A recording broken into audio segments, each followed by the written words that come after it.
3 मार्च 2007 होली से एक दिन पहले 100 आतंकवादी भारत में घुसते हैं और मेजर मनोज राठौर उनसे लड़ते हुए शहीद हो जाते हैं।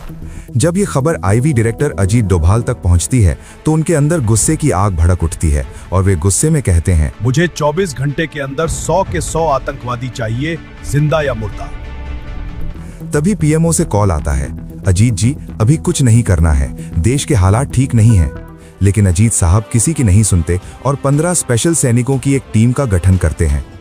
जब ये 15 अधिकारी आतंकवादियों की लोकेशन पर पहुंचते हैं तो वहां 100 नहीं बल्कि 1000 से भी ज्यादा आतंकवादी मौजूद होते हैं। 4 मार्च 2007 दिल्ली के पास एक छोटा सा कस्बा दादरी। होली का दिन था। मनोज राठौड़ के घर का आंगन आज सबसे ज्यादा रंगों में डूबा हुआ था। मनोज की पत्नी सुमन अपनी सहेलियों के साथ आंगन में बैठी थी। सुमन के चेहरे पर एक अलग सी चमक थी क्योंकि उसके मेजर साहब जल्द घर आने वाले थे। उधर रावलपिंडी पाकिस्तान में इस बार हिंदुस्तान में रंगों की होली नहीं, खून की होली होगी। इस बार उनका इरादा छोटा नहीं था। इस बार भारत की धरती पर 100 आतंकवादियों को उतारा जाएगा। और इधर सुमन का फोन बजा। सुमन ने हंसते हुए फोन उठाया। उसने सोचा मेजर साहब हैं। हेलो मेजर साहब, हैप्पी होली। उसकी आवाज में खुशी थी लेकिन फोन के उस तरफ खामोशी थी, गहरी भारी खामोशी। फिर एक भारी आवाज आई, भाभी मैं मेजर रमेश पांडे बोल रहा हूं, मनोज का दोस्त। सुमन को कुछ समझ नहीं आया। रमेश भैया आप, मेजर साहब कहां हैं, फोन क्यों नहीं उठा रहे? भाभी मेजर मनोज अब नहीं रहे, कल रात बॉर्डर पर वो शहीद हो गए। और उस पल दादरी के उस रंगीन आंगन में सबसे बड़ा रंग उतर गया। सुमन जमीन पर गिर गई। उसकी चीख ने पूरे मोहल्ले को खामोश कर दिया। एक सैनिक की पत्नी का दर्द जो सिर्फ वो समझ सकती है जिसका अपना वतन के लिए शहीद हुआ हो। राष्ट्रीय सुरक्षा सलाहकार अजीत डोभाल अपने दफ्तर में बैठे थे। उनके सामने देश की सुरक्षा की फाइलें थीं, खुफिया रिपोर्टें थीं। तभी एक अधिकारी तेजी से अंदर आया। उसके चेहरे पर घबराहट थी। अधिकारी, सर कश्मीर बॉर्डर से खबर आई है, मेजर मनोज राठौड़ शहीद हो गए। 100 से ज्यादा आतंकवादी बॉर्डर पार करके घुस आए थे। मेजर अकेले उनके सामने आए और अजीत डोभाल ने कुछ नहीं बोला, बस उनकी आंखें बंद हुई। और जब खुली तो उन आंखों में वो इंसान नहीं था जो 2 मिनट पहले था। अब वहां आग थी, खामोश ठंडी आग। वो आग जो जब भड़कती है तो पूरी दुनिया जल जाती है। शहीद मेजर मनोज राठौड़ का शरीर घर लाया गया। तिरंगे में लिपटा हुआ सुमन उसके पास बैठी थी। अब उसकी आंखों में आंसू भी नहीं बचे थे, बस एक खाली नजर थी। 1 साल की बेटी अपनी मां को देख रही थी, समझ नहीं पा रही थी कि दुनिया क्यों रो रही है। तभी अजीत डोभाल वहां पहुंचे। पहले उन्होंने शहीद मेजर मनोज को सलाम किया, एक लंबा गहरी इज्जत वाला सलाम। फिर एक अधिकारी के पास गए। बताओ पूरी कहानी, एक एक जानकारी, कुछ छूटना नहीं चाहिए। एक रात पहले कश्मीर बॉर्डर का army camp. Major Manoj Rathore अपने सबसे अच्छे दोस्त मेजर रमेश पांडे के साथ बैठे थे और चाय की चुस्की ले रहे थे। उनके चेहरे पर वो मुस्कान थी जो 6 महीने बाद पहली बार आई थी। मनोज, रमेश यार 6 महीने हो गए हैं। पता है मेरी बेटी अब 1 साल की हो गई है।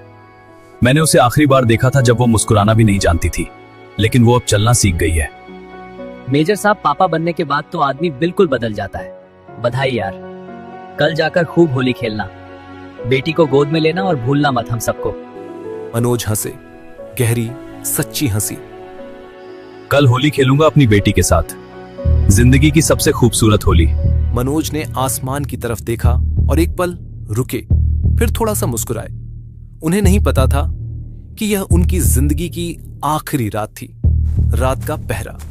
मेजर मनोज बॉर्डर पर गश्त कर रहे थे। ठंडी हवा चल रही थी, सन्नाटा था। सिर्फ उनके बूटों की आवाज थी और कभी कभी किसी जानवर की आहट। तभी मनोज को कुछ सुनाई दिया। कोई हिल रहा था पाकिस्तान की तरफ से। मनोज रुके, कान लगाए। एक नहीं कई पैरों की आहट आ रही थी। मनोज, जो भी हो रुक जाओ, हाथ ऊपर करो और हथियार रख दो, ये हिंदुस्तान की जमीन है। खामोशी।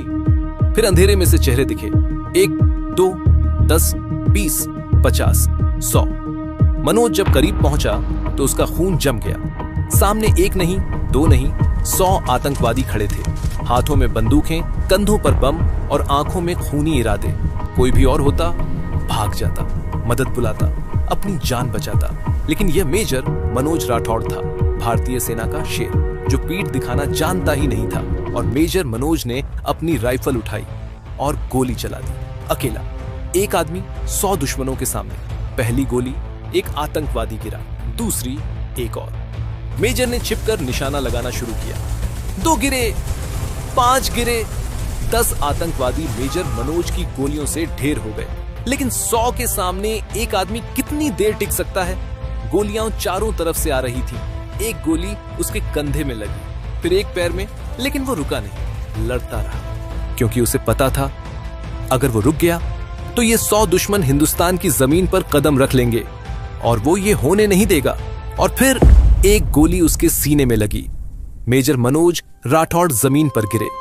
उनका हाथ अपनी राइफल पर था और उनकी आंखें हिंदुस्तान की जमीन की तरफ थीं, जैसे कह रहे हो मैंने अपना काम कर दिया, अब तेरी बारी है मेरे देश। मेजर मनोज राठौड़ शहीद। लेकिन जाते जाते उन्होंने 10 आतंकवादियों को यमराज के पास भेज दिया, अकेले। बाकी 90 आतंकवादी जंगल में घुस गए और छिप गए। जब तक और सैनिक पहुंचे तब तक वो अंधेरे में खो चुके थे।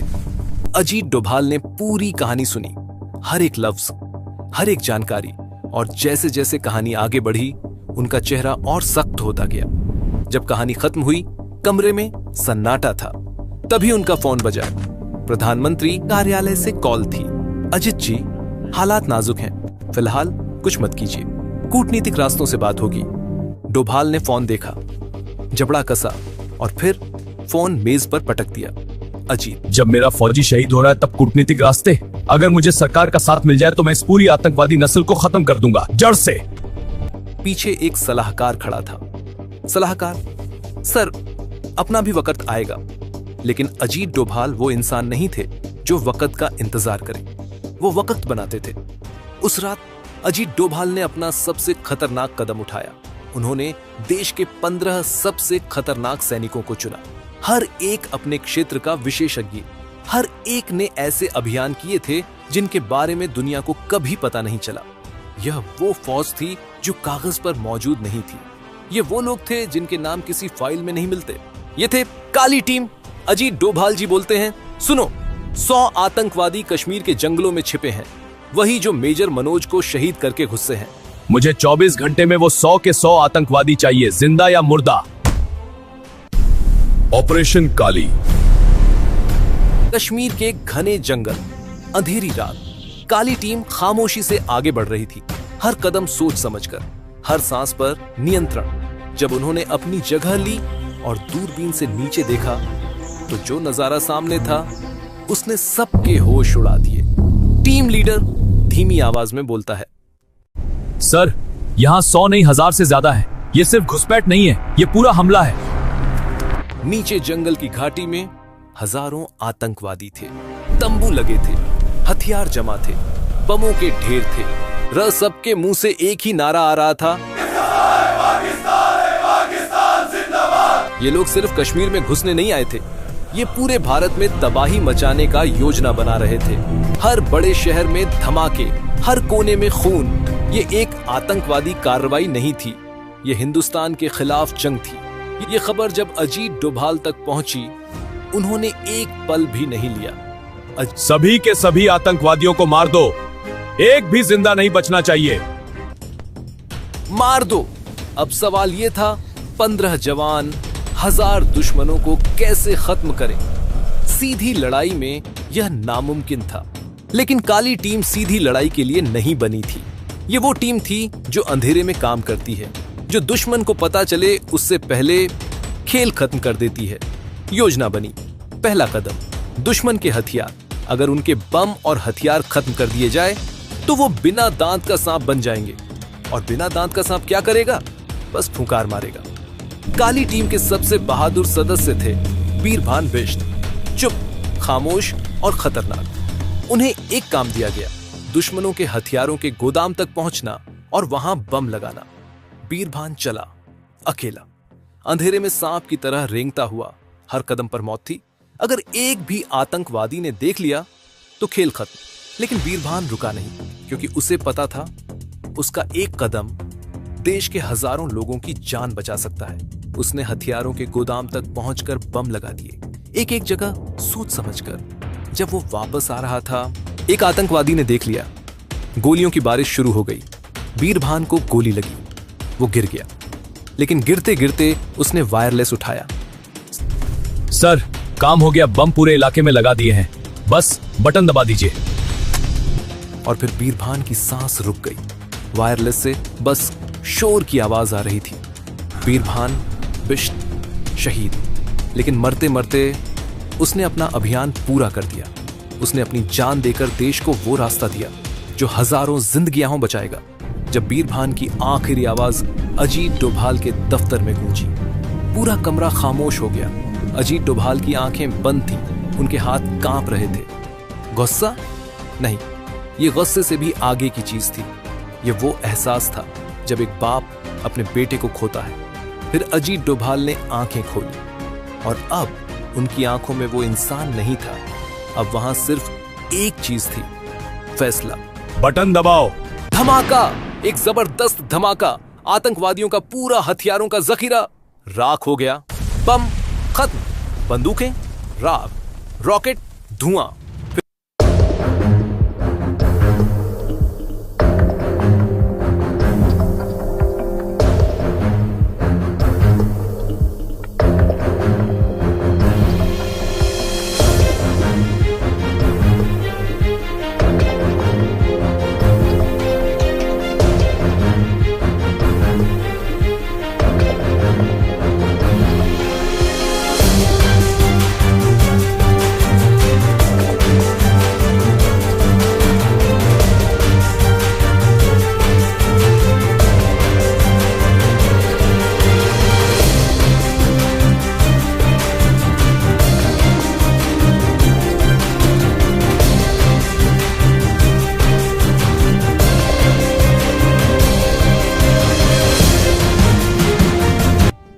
उस दिन अजीत डोभाल ने वो किया जो इतिहास की किताबों में शायद कभी पूरी तरह लिखा ही नहीं जाएगा।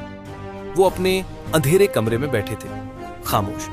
उनके सामने दो तस्वीरें थीं, मेजर मनोज राठौड़ की और बीरभान बिष्ट की। क्योंकि डोभाल जानते थे ये जीत उनकी नहीं थी, ये जीत उन दो शहीदों की थी जिन्होंने अपनी जान देकर देश को वो रास्ता दिखाया जिस पर चलकर हजारों जिंदगियां बचाई गईं।